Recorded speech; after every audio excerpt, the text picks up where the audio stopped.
97.7, the beat of the capital. All right, guys, thank you for joining us. If you are just tuning in, of course, we just had Miss Joanna Archie, who was running for Justice Court Judge in District 4.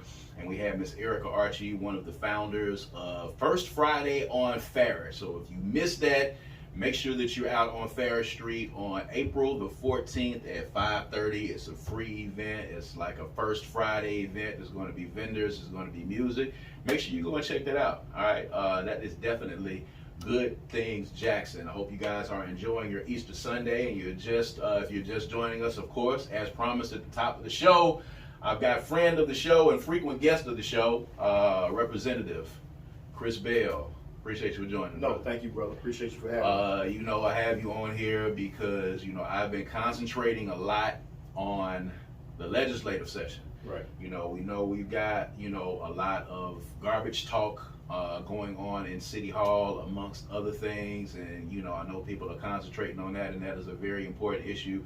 But this was probably one of the most controversial legislative sessions that I can remember that I followed, and I don't know about you, but this has been a really tumultuous time for our lawmakers at the Capitol.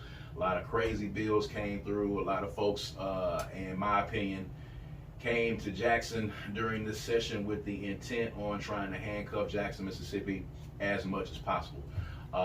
So I want to talk about the first thing before we get into these appropriations, and let's talk about how some of this money is going to be spent in the Black Caucus. Let's talk about House Bill 1020. Let's talk about the final iteration of this bill and how we got there. There was a committee put together. I think it was a 9-member committee. Correct. That was put together. There was one black lawmaker. It's actually 6. It's the conference report. Okay. So when the bill passes both chambers, Mm-hmm. we have the opportunity to either invite conference or pass the legislation as it is. Mm-hmm. 1020, the chairman invited conference so they can work out some of the kinks in the bill. Right. And that's where you had the 3 members on the House side who were appointed and 3 on the Senate side. Mm-hmm. And both individuals on both chambers, on the House and Senate, came out of the Ways and Means Committee or the Finance Committee on the Senate side. So that's how those individuals got to be on that conference report. It's a normal process Mm-hmm. to try to work things out with legislation that we have. Mm-hmm. Unfortunately, this piece of legislation did not die. We hoped it would die. Right. We did everything we could with respect to calling points of order Mm-hmm. on different parts of the legislation, Mm-hmm. which were all, deemed not credible. Right. So the bill went on and was passed, but voted against by the majority of the Democratic lawmakers. And voted against by a majority, which means not unanimously. And I know you had a couple that weren't there. Right. Yeah.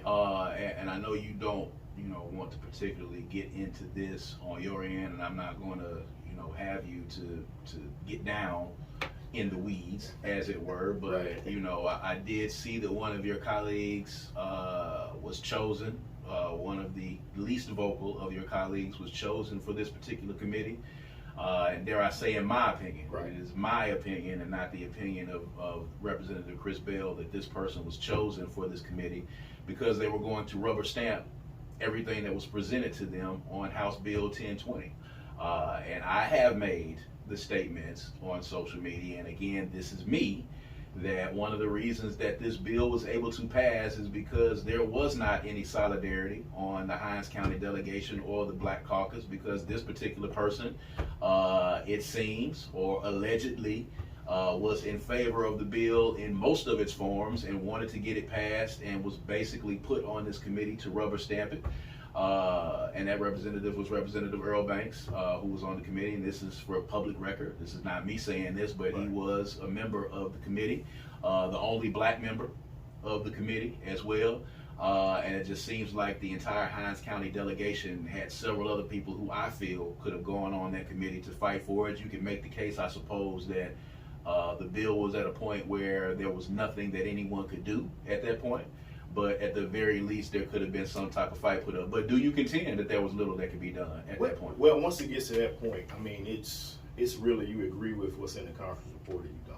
And to Representative Banks' credit, he did not sign the final conference report Okay. on this legislation Okay. because he was pretty much left out, per his words.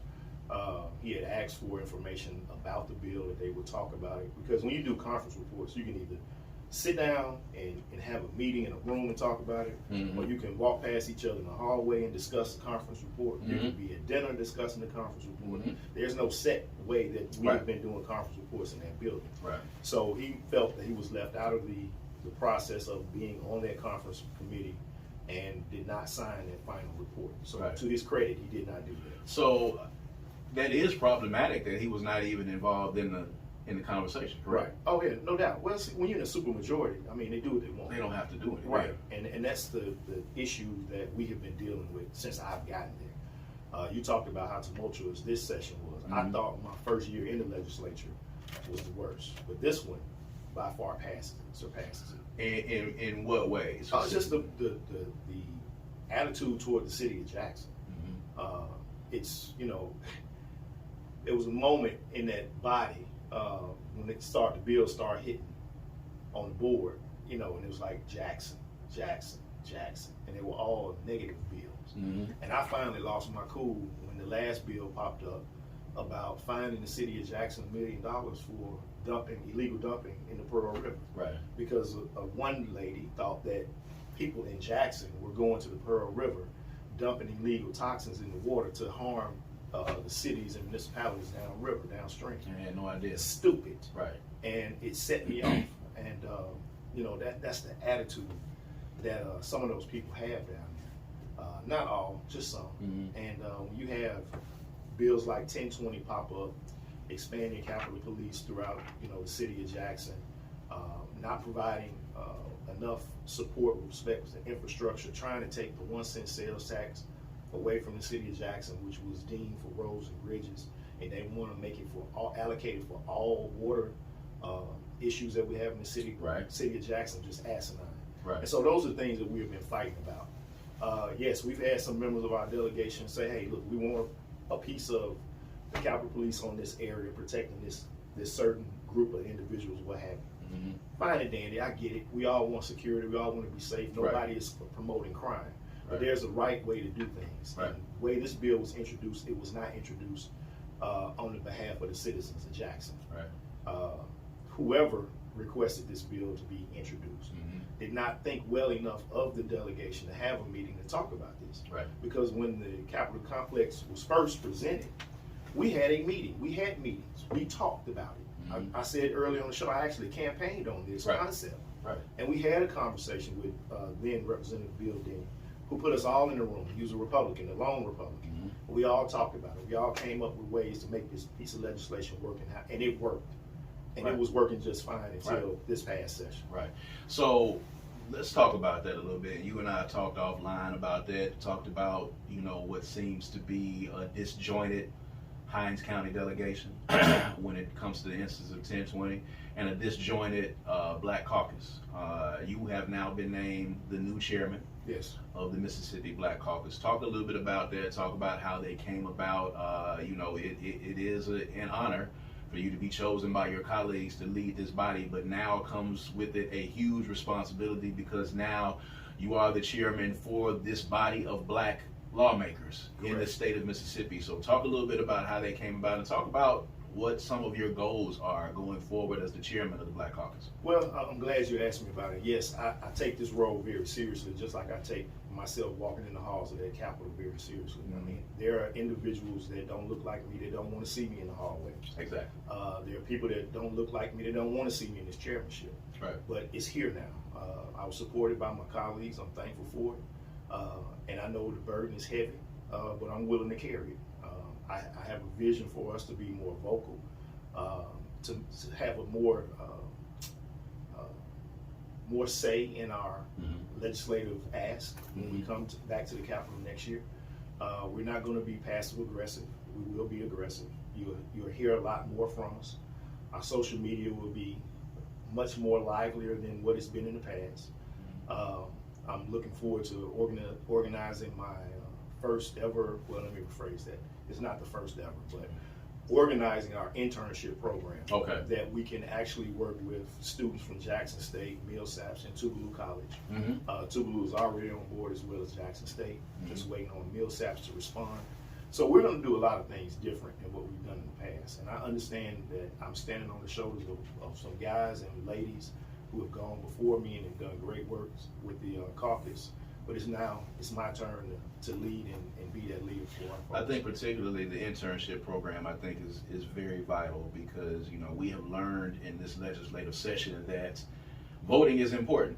Correct. And the people that we put in these seats are very important. I talk about, what happened in 2020 with the Black Lives Matter movement. There were a lot of movements and a lot of different things that were started. The term woke was created during this time period. We had a lot of things and a lot of momentum that happened during the pandemic. And while we were organizing and creating these movements, however, those that are across the aisle from us were electing people into these offices to actually affect some change by voting. So now we've got the movements and we've got the energy and we've got the desire to change things. However, there are not any people in these seats. As you can tell, nationwide, there are Republican supermajorities in several of these states that exist now, and they're able to just basically push anything through that they want to. And I think part of that process is getting young people involved and getting them involved at the intern level and teaching them about how these things work. And I think that's fantastic. And all of those ideas sound great in theory, and you wanting to do them, but you are, one of the younger lawmakers, at the Capitol. You got some innovative ideas, and you're talking about doing some things differently than they have been done before. And I don't know if you talked to your colleagues about it, but how do you feel these ideas are going to be received? Are people going to have to be dragged kicking and screaming into a new day and age or using social media? What's your plan to get buy-in? Because clearly it's not there, in my opinion. But what's your plan to get buy-in from your colleagues on this? Let me say this. It's a new day. It's a new leader. And there is buy-in. Okay. I have ultimate faith that all of my colleagues are on board. Because I've had these conversations with them. Okay. Trust me. Okay. Trust me. We're going to hold, because we got you on on camera. We got you on YouTube. Right. We're going to post this so that we can come back to it and bookmark. I want everybody that's listening and everybody that's watching right now to bookmark this, because we're going to have this discussion again, because we're going to see when when you guys reconvene, we're going to see what happens, because I feel like there's a lot of changes and a lot of conversations that need to happen across board. I think, this legislative session more than any showed that there are some cracks in the armor there across the board. Let's just talk about that. What are some of the things that, because we have a Hinds County delegation, but they aren't the only black lawmakers at the Capitol. So there are other areas that have concerns, particularly in the Delta and other places. So there are other areas that have concerns. So what are some of those conversations that take place in getting consensus when a lot of the attention in this past session was centered around Jackson, Mississippi? Well, I can tell you that my colleagues that reside in the Delta and on the Mississippi Gulf Coast were all for the city of Jackson. They were behind us 100%. Whatever we asked them to do, they did it.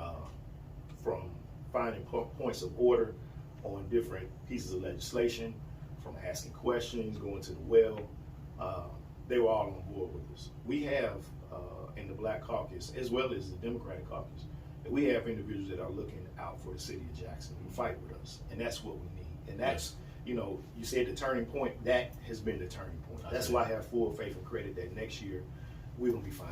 Because if it could happen to us, it could happen to pretty much anybody. That's right. Before we get into, the specifics of 1020 and when it's going to actually take place and talk about that a little bit, I want to talk about something that I saw. I was able to take in the last day of the session. You and I talked, and I was able to take some time out and go over to YouTube, and I was able to check out the session. And I want to talk particularly about the speech that Representative Trey Lamar gave at the end of the session. I had Representative Trey Lamar and I had Senator Bryce Wiggins on this show You can go back and you can check it out on the YouTube page. If you're watching right now, you can do that. And in good faith, I brought those gentlemen on because I wanted to give them a chance to talk to an audience that they had not talked to before. I wanted to give them an opportunity to say, hey, this is our thought process. This is what we want to try to do. And we had a good discussion. I gave them the opportunity to speak their piece. And they even said, hey, we are, looking into and we are amenable to taking the judges out of this bill. All of this is documented, on the video. We are amenable to sitting and talking to members of the Hinds County delegation. They've already talked to a few people. He even pointed some people out in the crowd, and I'll get to that in 1 second. The tone of his words, the tone of his speech, the condescension that I felt when I was watching it, I was extremely disturbed by the tone that he took. I was extremely disturbed by the way that he spoke to grown men, grown black men in that body. I was extremely disturbed in the spirit and the energy in which he spoke to you guys. And when I say you guys, I'm meaning the Hinds County delegation, particularly the black lawmakers, and even some of the black lawmakers that are not in the Hinds County delegation. And people have had their opinions on Trey Lamar's speech. I definitely gave mine, and I'm sure you gave yours. When you were sitting there and you got up and spoke on the last day and spoke eloquently again, as you always have, what were some of the discussions and conversations that took place after those words? Did you have a chance to speak with Representative Lamar after that? What were you feeling in that moment when you were hearing these words and you were kind of being, that entire body, in my opinion, were being talked down to and condescended to in that speech? Yeah, and I'm gonna be very honest with you. And you've been knowing me for a long time. Yes. Did I get mad? Yeah, but I also took it as, you got your last word, which... And it was kind of the last word. It was the last word. You got the luck of the draw because you're the chairman. We ask the question, we do our speech. You got us. You compiled your notes for everybody in that room that you called out. Yes. And to a certain extent, rightfully so. Yes. To a certain extent. To a certain extent. Indeed. By talking to Mr. Blackman and Mr. Bailey, total disrespect. Mm-hmm. Those two guys, when I tell you the knowledge that those two guys have and how they conduct themselves in that building, absolutely, was not warranted for him to go after Mr. Blackman like that, nor Mr. Bailey, right. Representative Bailey, out of Greenfield. Right. Two of my fine fraternity brothers as well. Mm-hmm. We won't hold that against y'all, but that's cool. Go ahead. I'm just saying. But I mean, it was a little disheartening because I know him, and I say him, it's talking about Trey, and for all that to just come out was like, it seemed like it kind of just welled up. It welled up, and I said, okay. And I actually bumped into him in the hallway when I was leaving the building. Okay. I said, hey, you good? I said, yeah, I'm good. I walked downstairs and I left. But I knew I wasn't good. I was still upset at the tone of it. Yes. And as he said in that argument, I'm creating a record too. And that stuck with me when he was talking about it. Absolutely. He's creating a record because now he's looking out for, once these lawsuits start coming around, that he has said this on the floor. Right. So more of that is just gamesmanship. Exactly. Yeah. And that's how I took it at the end. Yeah. So let's talk a little bit about these appropriations, because I think we had some offline conversations about the monies that were spent. And I think it's very important for those of you that are listening right now. It's very important for you guys to understand how money is being spent, what money is being allocated for, because we talk a lot about what Jackson, Mississippi hasn't gotten over a period of time. And then we talked a lot, and even when Senator Bryce Wiggins and Representative Trey Lamar was in here, about what Jackson has gotten previously, what has not been done. This is the reason why we don't want to give the money directly to the city of Jackson, because we've done this, this, and this, and this, and this. And all of the reasons why monies cannot be allocated. And I'm going through here and I'm looking through line items, and I'm looking through $12 million to the city of Madison for for road work. Bozeman Road, I think. Yeah, I'm looking at almost $3 million for Rankin County, and another set of monies that was allocated for the city of Pearl. and I'm looking at the city of Jackson, and I see allocations for the planetarium and Thyamara Hall, which is good. We need it. It's fantastic. But there's nothing in there for roads, nothing in there for infrastructure, nothing in there for law enforcement, which we know those monies through House Bill 1020 are going to be going to a separate entity. Correct. So when you look at this appropriations, and I think one of the things that's significant, it's a lot of money going to the surrounding bedroom communities for them to build infrastructure. Correct. Roads, bypasses, things that are going to shore up the infrastructure of their town so that people can get in and out. It's almost to the point where they're going to try to figure out a way where they can build a road that's going to take them from Madison and dump them right into the middle of the city of Jackson and back out again. A huge bypass. Right. But, I'm looking at that. So when you looked over these things, and we kind of talked about it a little bit, what was kind of the most glaring thing that you saw in that? Well, I mean, it was things that we, and I say we as a delegation, and myself didn't ask for, other than the money for the train station. Which they made it 420 because we did a match with the feds. So the original ask was for $1 million. So we got the 420. But at the end of the day, the things that I personally asked for were not on that list. Right. Which were what? $40 million for the stadium for JSU football. $4 million for all our community centers and senior citizens homes that we have in the city of Jackson.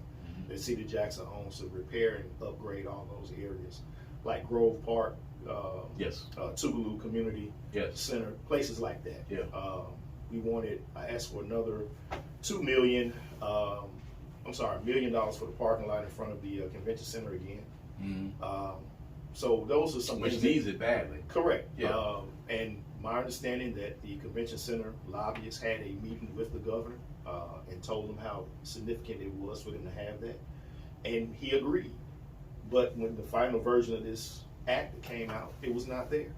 I don't recall anybody in the delegation asking for money for Thyamara Hall. I don't recall it. Those were last year's asks. Right. Those were last year's asks. Were those held over? That's the only thing I can assume, that they just held them over and just gave them the money this year. Okay. But that wasn't an ask for this year. Okay. Actually, it was not one of my priorities, just being honest. Right. It wasn't. So we've asked for money, not to cut you off, but we've asked for money for police departments to help with surveillance, video cameras, body cams, things of that nature. All denied and discarded. While I see the city of Madison got some money for surveillance cameras. You see more than just the city of Madison. There are several cities in that got money for building upgrades, police cars, equipment, and you heard on the floor that we don't give money for police departments. We don't provide them, and bingo. Fire departments and as fire well. There's some allocations for fire departments in here as well. I've asked for $1 million for a fire truck, not just myself. Representative Bo Brown took that on last year and this year for the upgrade for the station on State Street. That's across from UMC. UMC catches on fire. We don't have a fire truck that has a ladder. Right. So we've asked for that. So I mean, there are some things that we need in the city of Jackson that other surrounding communities ask the same thing and they receive. So it's getting to the point now where it looks like it's almost like we've got to starve these people in the city of Jackson, and the only monies that we have allocated coming in for law enforcement is coming in for the Capital City Police. And you talked eloquently about the issues that citizens have with the Capital City Police. We've heard the complaints of the Capital City Police, and how they're out here just roughing up and manhandling people for no reasons, just not doing proper law enforcement and just being heavy-handed, because to a lot of people, tough on crime is being heavy-handed. People feel like it's not tough on crime until we see black kids slammed into the side of cars, until we see them slammed on the ground, until we see officers with their knee in their back. We don't think that it's tough on crime until we start seeing people locked up. Joanna Archie talked about that a little bit earlier. We're going to police our way out of this crime issue, and we're going to use the judiciary to basically arrest our way and sentence our way out of this problem. And none of those, are the number one issues that are going to stop things. But when does House Bill 1020 actually take effect? I think a lot of people want to know this because it has been passed. What is the next move for 1020? I know that we talked about possible lawsuits coming up. So what can people expect now with this bill going forward? Well, the governor has yet to sign it. We expect him to sign it. Yes. And it begins July 1, 2023. It'll go into effect. Now, there are certain sections, I think section 3, 4, and maybe 9 they begin in 2024, and that addresses the judicial system and some other things. But the main beef of the bill begins July 1. So, we talked about lawsuits and litigating this and kind of stopping it in some shape, form, or fashion. Is that still a possibility right now? Oh, 100%. 100%. As soon as the governor signs it, or even if he doesn't sign it, he doesn't have to sign it, it automatically become law. Okay. Yeah, he doesn't, because he's done a couple of my bills like that, didn't sign, but neither here nor there. But yeah, so there will be some lawsuits. There are a lot of groups talking about coming together and filing lawsuits and discussing this. I've been on a Zoom call with members of the NAACP and other groups, just talking through the bill, reading where we have issues with it, certain points to be made, to be brought out. So it's been a whirlwind of work dealing with 10. So how does that work exactly for lay people that are listening? The bill takes effect on July 1. There is talk of lawsuits. Does that hold up the bill? Does it hold up anything? Well, it will. Limbo. What happens? Well, it'll definitely put a hold on it once a lawsuit is filed. Okay. And goes through the process of the hearings and things of that nature, the pleadings that take place between councils. So we're basically trying to slow this bill as much as possible. And look, again, nobody is rooting for the criminal in this. Absolutely not. But we are definitely, Absolutely not. Definitely want to be represented. We want to have our votes and our voices heard. And we want clean policing. And I think that's all people asked in the beginning, is that there is clean policing, and that, the law enforcement do their due diligence.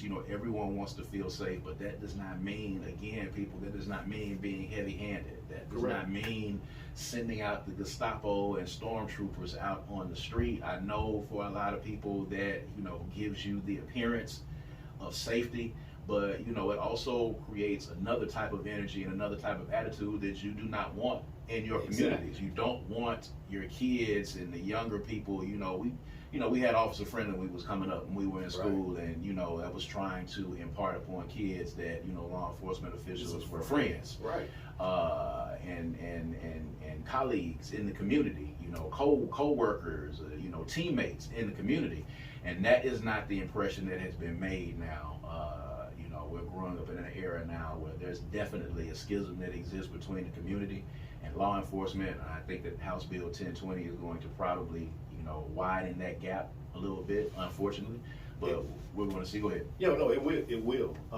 And my fear, I expressed it when the Highway Patrol was granted permission to tag up, give us tickets on the highway. There may be a situation, and I'm not claiming that they will, but there may be a situation where you have an individual, which we've seen already, 4 people who have been either killed or injured by Capitol Police, and that has been my concern. Yeah. More so the police pursuits, the unnecessary pursuit of individuals throughout the city of Jackson and the surrounding area. That has happened incidentally in the city of Jackson and not any place else. Correct. We have people killed here. Correct. Representative Chris Bell, thank you so much for joining us. Thank you, brother. Of course, and we're going to keep our eyes on what's happening with the legislature when it comes back around again. We're going to keep our eyes on what's happening with House Bill 1020. We'll definitely be talking about it here on Good Things Jackson. But we appreciate you guys for joining us for another Sunday. I want you guys to go out and enjoy your Easter Sunday, man. Enjoy the weather. Go out and make sure that you're with friends and family, and continue to tune in to the Good Things Jackson Show, and make sure that you are following us on social media. We're on Facebook, Good Things Jackson Show, and on Instagram as well. And you can also check us out on YouTube. It's youtube.com/Brad Kamikaze Franklin. Go to the YouTube page. Make sure that you subscribe to the channel, and you'll be able to check out all of the content that we have done for Good Things Jackson on here as well. So for everybody at 97.7 FM WRBJ, we're going to see you guys next week. All right, peace and power.